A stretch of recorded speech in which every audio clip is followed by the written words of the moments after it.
வணக்கம். தந்தையின் பாட்காஸ்ட் செய்திகளை வாசிப்பது அஞ்சலி. முதலில் தலைப்புச் செய்திகள். தமிழகத்தில் வெயில் தாக்கம் மேலும் 2 நாட்களுக்கு அதிகரிக்கும் என அறிவிப்பு. நண்பகல் நேரத்தில் வெளியே வர வேண்டாம் என வானிலை ஆய்வு மையம் அறிவுரை. கர்நாடக முதல்வராகிறார் சித்தராமையா. துணை முதல்வராகிறார் டி.கே. சிவக்குமார். பெங்களூருவில் வரும் 20ஆம் தேதி பதவியேற்பு விழா நடைபெறும் என தகவல். 33 கோடி ரூபாய் செலவில் அமைக்கப்படும் பொருணை அருங்காட்சியகம். கட்டுமான பணிகளுக்கு காணொலி காட்சி மூலம் இன்று அடிக்கல் நாட்டுகிறார் முதலமைச்சர் மு.க.ஸ்டாலின்.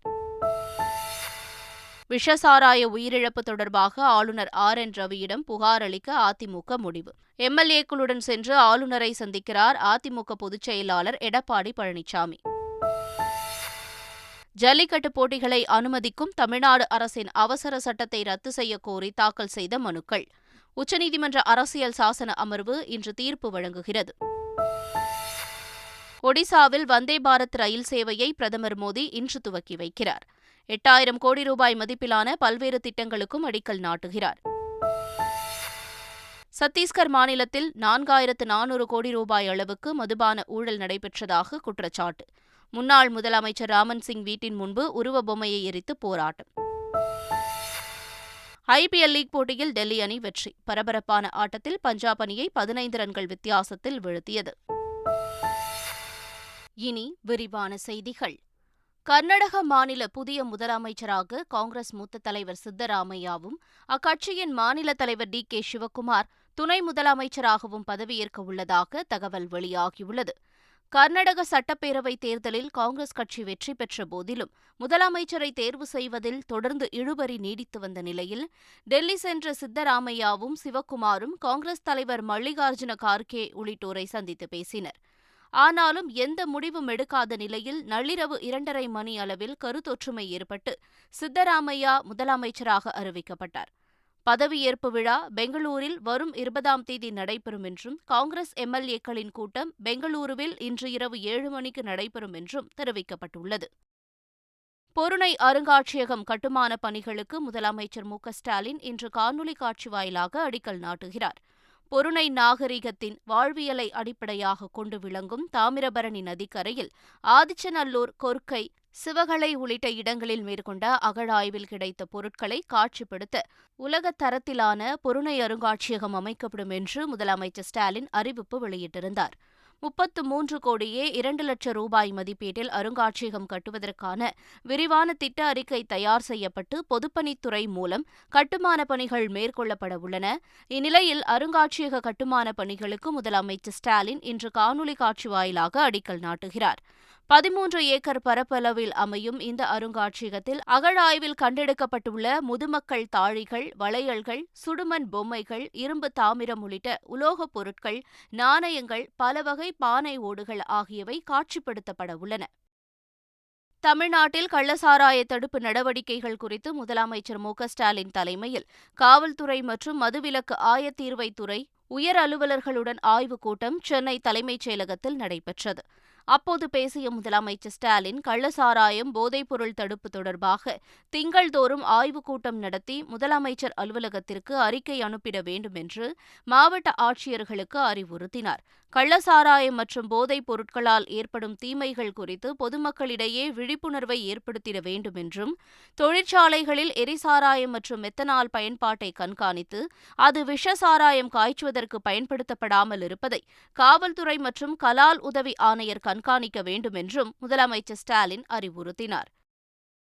விஷசாராய மரணம் தொடர்பாக தமிழக அரசிடம் ஆளுநர் ஆர்.என்.ரவி விளக்கம் கேட்டு கடிதம் எழுதியுள்ளார். அதில் இச்சம்பவத்தில் மேற்கொள்ளப்பட்ட தடயவியல் அறிக்கைகள் கூறுவது என்ன என்பது குறித்தும், விசாரணை எந்த கட்டத்தில் உள்ளது என்பது பற்றியும் அறிக்கையாக அளிக்க வேண்டும் என்று தெரிவிக்கப்பட்டுள்ளது.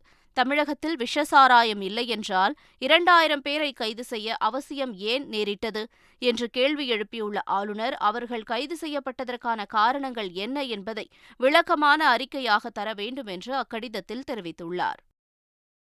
சென்னை ராயப்பேட்டையில் உள்ள அதிமுக தலைமை அலுவலகத்தில் அக்கட்சி பொதுச் செயலாளர் எடப்பாடி பழனிசாமி தலைமையில் மாவட்ட செயலாளர்கள் கூட்டம் நடைபெற்றது. இதில் பங்கேற்ற அதிமுக மாவட்ட செயலாளர்கள் பல்வேறு விஷயங்கள் குறித்து விவாதித்தனர். உறுப்பினர் சேர்க்கை முடுக்கிவிடப்பட்டுள்ள நிலையில் 2 கோடி உறுப்பினர்களை சேர்க்க வேண்டும் என கூட்டத்தில் எடப்பாடி பழனிசாமி வலியுறுத்தினார்.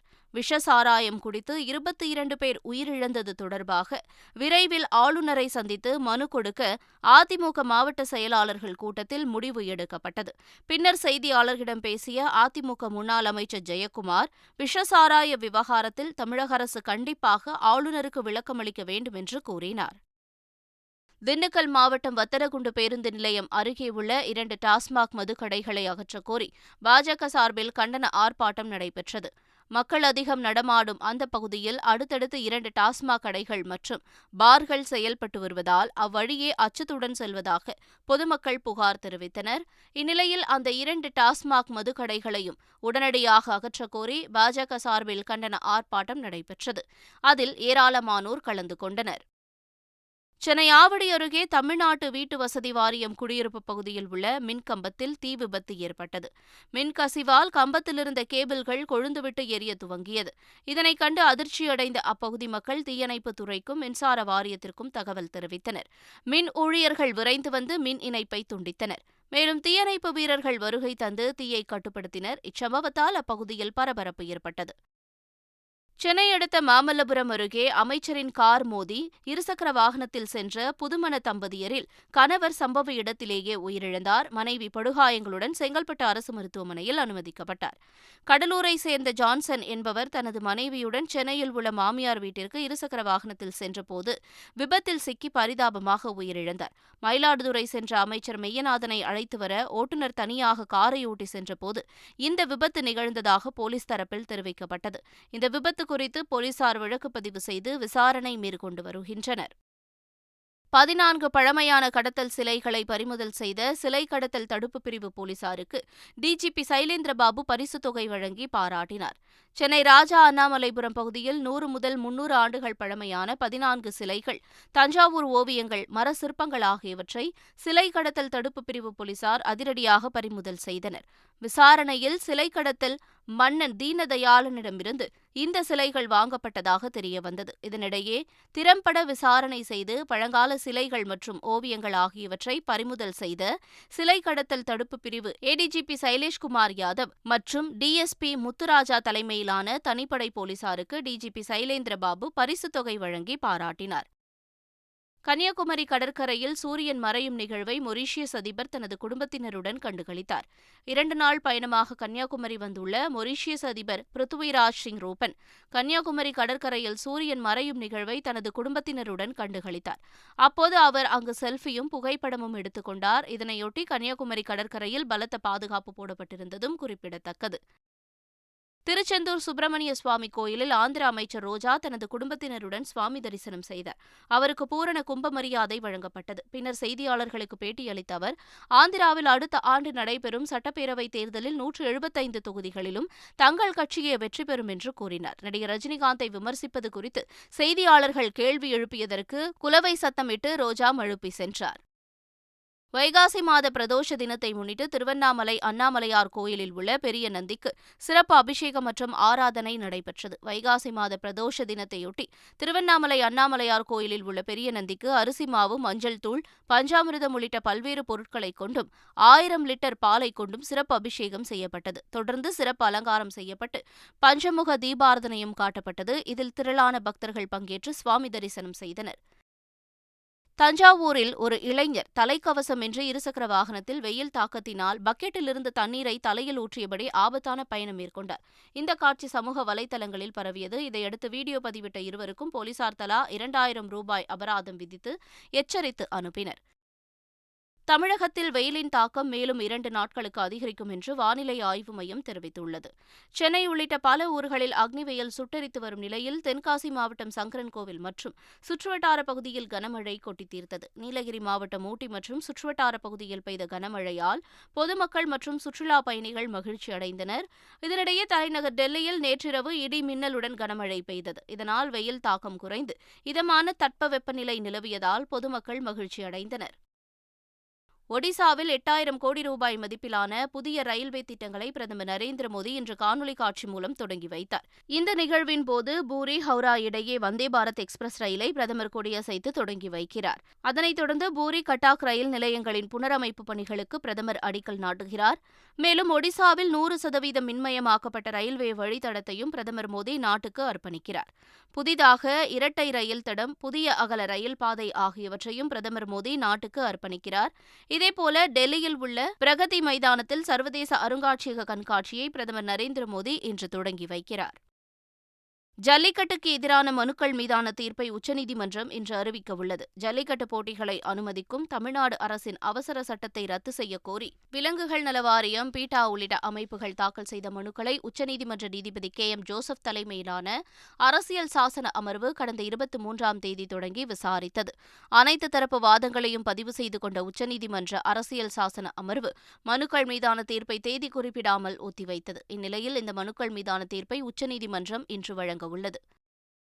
உத்தரப்பிரதேச மாநிலம் நொய்டாவில் 200 கோடி ரூபாய் மதிப்புள்ள போதைப் பொருட்களை போலீசார் கைப்பற்றினர். இது தொடர்பாக வெளிநாட்டைச் சேர்ந்த 9 பேரை கைது செய்துள்ளதாக போலீசார் தெரிவித்துள்ளனர்.